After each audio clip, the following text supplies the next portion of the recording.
My name is Brinley Small. I'm 28 years old and I've been married to Kenneth Daniels for 6 years. And somewhere along the way we stopped being us. We don't fight, not really. Fighting would mean there's still something left to fight for. Instead, we drifted. He sleeps with his back to me. We eat dinner in silence or in front of the TV. We don't touch unless it's by accident. I used to think it was just a rough patch. People talk about those, right? The honeymoon phase fades and you have to work to keep things alive. That's what I told myself. But then weeks turned into months, and months turned into years. And I realized I was the only one still trying. It's funny, you know, how loneliness doesn't hit you all at once. It sneaks in slowly. You go from craving attention to convincing yourself you don't need it. From wondering if he's lost interest to pretending it doesn't matter if he has. You stop asking him what's wrong because you're tired of the same answers. Work's stressful. He's tired. He just needs some space. And eventually, you just stop asking at all. I should have left. I know that now. I should have walked away when it started to hurt more to stay than it would have to leave. But I didn't. I stayed. I stayed because I didn't want to admit I had failed. I stayed because I kept hoping even when there was nothing left to hope for. And then Grant moved in. Grant Davis, Kenneth's son from his first marriage. He moved in with us right before his senior year of high school, and I wasn't prepared for him. I told myself it would be fine, just a temporary arrangement until he graduated. That's all it was supposed to be. But when he showed up with his bags and that crooked smile, something shifted. It wasn't like a lightning bolt, not at first.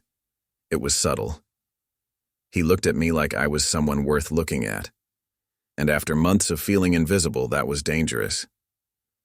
I remember the first night he was here. I actually cooked dinner. I hadn't done that in weeks, months maybe. And when he complimented the food, it was such a simple thing, but I felt it. I felt it in a way I hadn't felt anything in a long time. That's when it started. Little moments that should have meant nothing but felt like everything. Catching his eyes lingering on me. The way his voice softened when he asked me questions, like he actually cared about the answers. And then there was me, lingering a little longer in the kitchen when he was there, wearing makeup again, pretending it wasn't for him. I kept telling myself it was harmless. I mean, what woman doesn't want to feel noticed? What woman doesn't want to feel wanted? But deep down, I knew. I knew it wasn't harmless. Not even close. Because late at night, when Kenneth was asleep next to me, I wasn't thinking about my husband. I was thinking about his son. And I hated myself for it. I don't think I noticed it right away, or maybe I just didn't let myself. But the looks Grant gave me, those quick glances he thought I wouldn't catch, they stuck with me. They lingered in my head long after he'd walked out of the room. At first, I told myself I was imagining it. He was just being polite, trying to get along in a new house. That's all it was. But then there were the pauses. The way he'd hold eye contact a second longer than necessary. The slight stammer in his voice when he said my name. It wasn't just politeness. And the worst part? I liked it. I started noticing other things too, like how his face would flush when I leaned a little too close, or how his eyes would drop to my legs when I crossed them in front of him. He wasn't subtle, and maybe that's what drew me in even more. He wasn't guarded the way Kenneth was. He didn't act like looking at me was a chore. Grant looked at me like he wanted to, like he couldn't help himself. And I fed off it. I didn't mean to, not at first. But then I started finding excuses to be near him, folding laundry in the living room when I knew he'd be coming through, walking downstairs in a tank top and shorts instead of my usual robe, asking him questions about school just to keep him talking. It was wrong, and I knew it. But I didn't stop. Because for the first time in years, I felt seen. It's embarrassing how much effort I started putting in. I dug through the back of my closet for clothes I hadn't worn since my early 20s. Tight skirts, low-cut tops, things I thought I'd outgrown. I told myself it was harmless. I told myself it was just nice to feel pretty again. But there were mornings when I'd spend an extra 10 minutes perfecting my makeup, knowing full well that Kenneth wouldn't notice, but Grant might. And he always did. I could feel his eyes on me when I passed by. Even when he wasn't looking, I felt it, and it thrilled me in a way I couldn't explain. Then came the moments that felt less like accidents and more like tests, bumping into him in the hallway, my hand brushing his arm as I squeezed past, standing a little too close in the kitchen, letting my perfume fill the air between us, asking him to grab something off a high shelf just so I could watch the muscles in his arms tighten. Every time I felt that spark, an unspoken energy that left my skin hot and my stomach knotted. But the guilt always followed. Late at night, lying beside Kenneth, I'd replay every moment in my head, telling myself it had to stop. I'd promise myself that the next day, I'd keep my distance, pull back, be better. But then morning would come and I'd catch Grant watching me from across the room and all those promises would disappear. The worst part was, I knew why this was happening. I knew exactly how I'd gotten here. It was the nights Kenneth spent on the couch, falling asleep to reruns instead of coming to bed. The way he never asked how my day was, never noticed when I was upset, never touched me unless it was out of habit. It was the way he'd glance up from his phone and mumble, "Love you," like it was something he had to check off a list. And it was the nights I cried silently, careful not to wake him, because I didn't want to face the embarrassment of explaining why I was crying in the first place.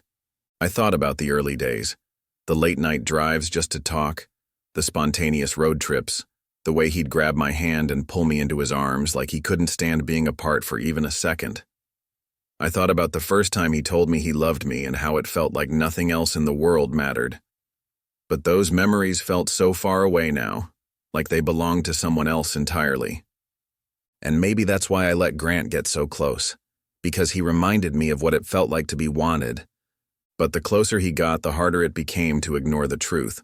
This wasn't harmless, it wasn't innocent, it was dangerous, and I was the one who opened the door and let it in. I should have stopped it. I know that now. There were so many moments where I could have stepped back, drawn a line, and walked away. But I didn't. I let it happen. It started small, like everything does. A touch that lasted just a second too long. His fingers brushing against mine when I handed him a glass of water, my knee pressing into his under the table, and neither of us moving away. Every moment felt charged, like we were both waiting for the other to say something, do something. But we never did. Not until that night. I still remember the way the air felt. Thick. Heavy. Kenneth had gone out for the night, something about drinks with coworkers. I didn't ask for details, and he didn't offer any. Grant and I were alone. We sat in the living room pretending to watch TV, but I couldn't focus. My heart was racing. I could feel him watching me, and I hated how much I wanted it. I told myself to get up, to go to bed, and put an end to whatever was happening between us. But I stayed. At some point I looked over at him and he was already looking at me. He didn't look away. Neither did I. That was the moment. That was when the excuses stopped and the tension broke. I don't know who moved first. Maybe it was him, maybe it was me, but suddenly he was closer. His hand brushed my leg, light, tentative, but enough to set my skin on fire. I didn't push him away. I should have, but I didn't.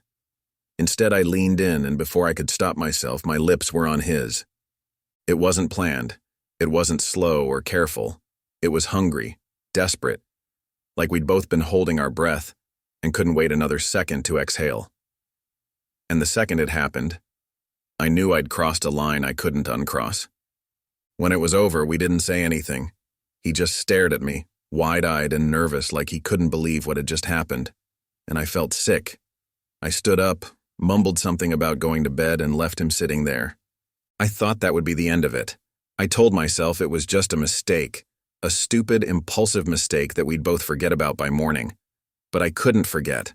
I replayed it over and over again in my head, the way his lips felt, the way his hand had gripped my waist, the way it made me feel alive in a way I hadn't felt in years. And the worst part? I wanted more. The next few days were torture. We avoided each other, barely speaking, barely making eye contact. But every time we were in the same room, I felt it. That pull, that heat. It didn't go away. If anything, it got stronger. And then it happened again. Kenneth was working late and I was in the kitchen cleaning up after dinner. Grant walked in and I froze. He looked nervous, like he wasn't sure what to say, and I could feel my pulse quicken. He didn't say anything. He just stood there staring at me. And before I knew it, he was in front of me, his hands on my face, and we were kissing again. Only this time, it didn't stop there. I should have felt guilty. I should have stopped it before it went any further. But I didn't. I let it happen, and afterward, lying in bed while Kenneth snored beside me, I felt like I was suffocating. The guilt hit me in waves, sharp, stabbing waves that left me breathless. But there was relief too. That's the part I don't like admitting. As much as I hated myself for what I'd done, I also felt alive, desired, wanted. And that feeling was stronger than the guilt. Grant was different after that night. He looked at me with this mix of excitement and fear, like he was just as terrified as I was but couldn't help himself. He started lingering more, hanging around the kitchen, finding excuses to be near me. And I let him. I let all of it happen. But we were careful. Or at least we tried to be. We kept the doors locked when we were alone. We whispered, even when there was no one else in the house. Every touch felt like a secret, every moment stolen. And every time we came close to getting caught, it only made it worse. The risk, the thrill. It made it impossible to stop. I told myself I was in control, but I wasn't. Not really. The line had already been crossed, and I wasn't sure I even wanted to go back. By the way, if you've made it this far into the story, thank you for sticking with me. I know it's not an easy thing to hear, and I appreciate you listening. If you're finding this video interesting, or if you think there's someone who could relate to what I'm sharing, please take a moment to hit that like button and subscribe. It really helps me keep sharing stories like this and lets me know I'm not alone out here. All right, and let's get back to it. I thought I could handle it. I told myself I was being careful, that no one would ever find out as long as we kept it quiet. But secrets have a way of bleeding through, no matter how tightly you try to hold them in. It started with the little things. Kenneth asking why I wasn't in the mood lately, why I'd been so distant. He wasn't accusing me of anything, not yet, but there was a weight in his voice that hadn't been there before. He was starting to notice. And once that seed was planted, I couldn't stop it from growing. I became hyper-aware of everything I did, how long I spent getting ready, how I looked at Grant when Kenneth was in the room, how my hands shook when I handed Kenneth his coffee in the mornings. I was unraveling, and I knew it, but I couldn't stop. Grant could feel it too. He wasn't as bold anymore. He'd barely touch me when Kenneth was home, and his eyes darted around the room like he was expecting someone to walk in at any second. And even though we both knew it was dangerous, knew it was bound to fall apart eventually, we couldn't let go. The guilt started eating at me in ways I didn't expect. I'd lay next to Kenneth at night, his arm resting lightly on my waist, and I'd wonder what would happen if he knew. Would he yell? Cry? Leave me? Or would he just look at me with that blank, empty expression he'd been wearing for years, the one that hurt more than anger ever could? But then there were the moments with Grant, the stolen kisses when no one was looking, the way his hand would linger on my back when he brushed past me. And I'd forget. I'd forget about the guilt, the fear, the consequences. For just a moment, it was easy to pretend that what we had was real. And then it wasn't easy anymore. Kenneth started asking more questions. Why I was so quiet all the time. Why I flinched when he touched me. Why Grant seemed to be home more often than usual, even when he said he had plans.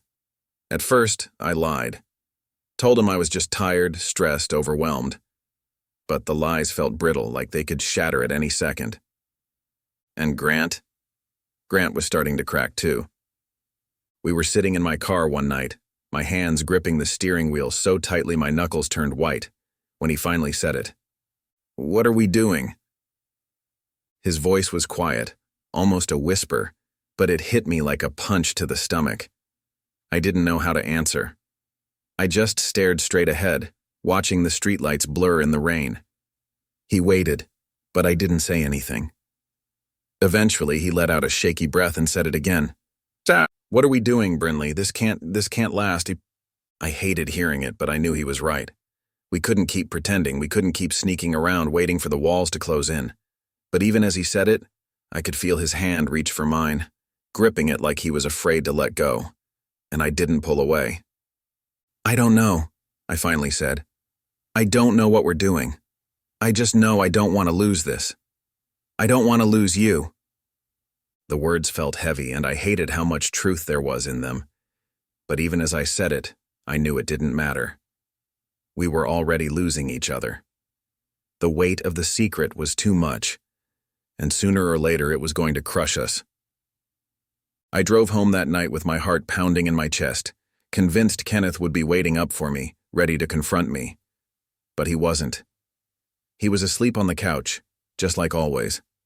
And as I stood there watching him breathe, I felt the guilt hit me like a wave. Because no matter how broken we were, he didn't deserve this. He didn't deserve any of it. And yet I knew I wasn't ready to stop, and I don't even know how it happened. 1 minute, everything felt like it was under control. Well, as under control as something like this could be. And then it wasn't. It all unraveled so fast I didn't have time to stop it. Kenneth wasn't supposed to be home early that day. He was working late, or at least that's what he said when he left that morning. Grant and I weren't careful. We'd gotten used to the routine, the patterns, the timing. But routines fall apart. Patterns shift. And when I heard the front door open, my heart stopped.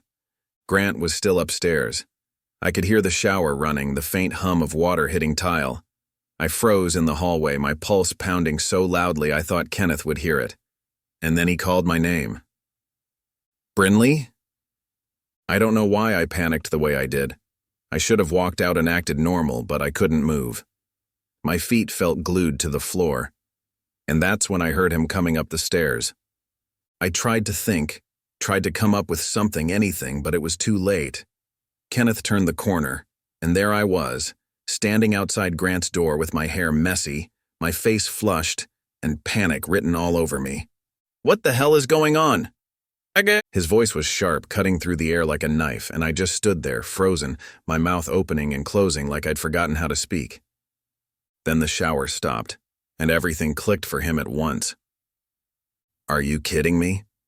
His voice rose, loud enough to make Grant's door swing open a second later. Grant stepped out in nothing but a towel, and the look on his face was all Kenneth needed to see. You're sleeping with him? Kenneth's voice cracked and his face turned red. You're sleeping with my son? I started shaking. I couldn't stop it. I wanted to speak, to explain, to apologize, anything, but the words wouldn't come. Kenneth took a step closer, his eyes locked on mine, and I saw it. I saw the moment something inside him broke. How long? He demanded. How long has this been going on? Kenneth, I tried to reach for him, but he jerked away like my touch burned him. Don't. Just don't. His voice was quieter now, but it cut deeper than the shouting ever could. I trusted you. I defended you. I loved you, Brinley. And then his eyes shifted to Grant, and something inside him snapped. He lunged, grabbing Grant by the arm and shoving him back against the wall. You think this is funny? You think this is a game? Stop, I screamed, stepping between them, pushing Kenneth back. This isn't his fault. It's mine. But that only made it worse. Kenneth looked at me like I was a stranger, like he didn't even recognize the woman standing in front of him. Get out, he said finally, his voice flat. Both of you. Get out of my house. I begged him to stop, to let me explain, but he wouldn't listen. Grant didn't say a word. He just stood there, pale and shaking, his eyes darting between me and Kenneth like he couldn't believe what was happening. And then he left. I followed him out the door, but I didn't know where to go. I didn't know what to do. We sat in his car, both of us silent, both of us terrified. And in that moment, I realized it was over. Whatever we had, whatever it was, we couldn't keep it. We couldn't fix it. We'd destroyed everything. And Grant moved out that night. I don't even know where he went. He didn't tell me, and I didn't ask.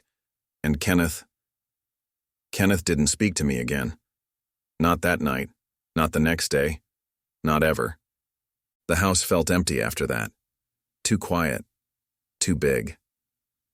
I walked through the rooms we used to share, touching the furniture, the walls, the memories that were still lingering, and I felt like I was haunting my own life.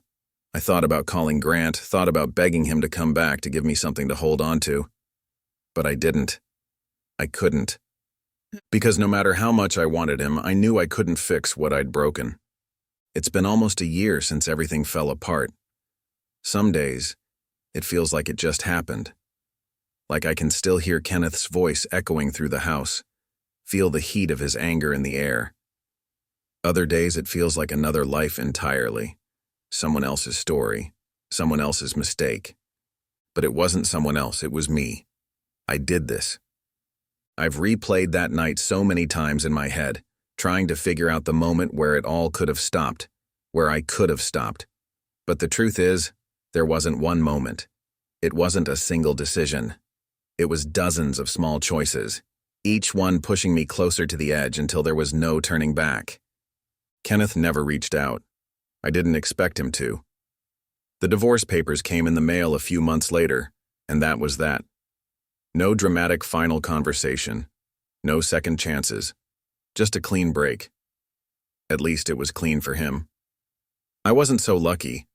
The house was too big for me to stay in, so I moved. A smaller place, quieter. I don't even have a dining table. There's no one to cook for anymore. I think about Grant sometimes, more than I should. I wonder where he is, what he's doing, if he ever thinks about me. I tell myself he doesn't, that he's probably moved on, found someone his own age, built a life that doesn't involve the mess I dragged him into. That's what I want for him, I really do. But it still hurts to think about. I wish I could say I've moved on too, that I've started dating again, that I've picked up the pieces and rebuilt myself. But that would be a lie. I've tried, but it's hard to let someone in when you can't even look at yourself without flinching. And some nights I lie awake and think about what could have been. If I'd walked away, if I'd ended things with Kenneth before it got this far, if I'd never let Grant move in. Would I still be miserable, or would I have found a way to fix it? And then there are nights when I think about Grant's hands on me, his lips, the way he made me feel like I was alive again, and I wonder if it was worth it. If those stolen moments were worth everything they cost. I don't know the answer to that. I don't know if I ever will. What I do know is this. Regret is heavier than I thought it would be. It clings to you. It seeps into the cracks of your life, filling every empty space until it's all you can feel.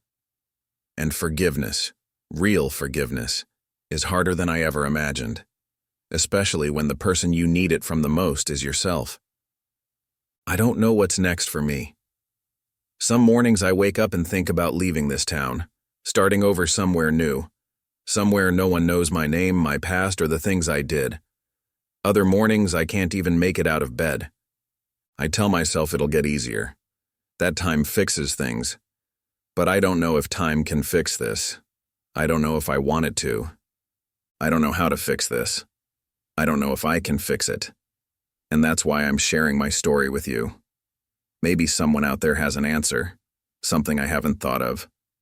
Maybe you can help me see a way out of this mess I've made before it's too late.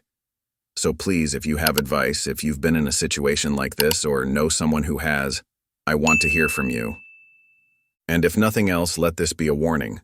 Loneliness can push you to places you never thought you'd go. Don't let yourself get lost like I did.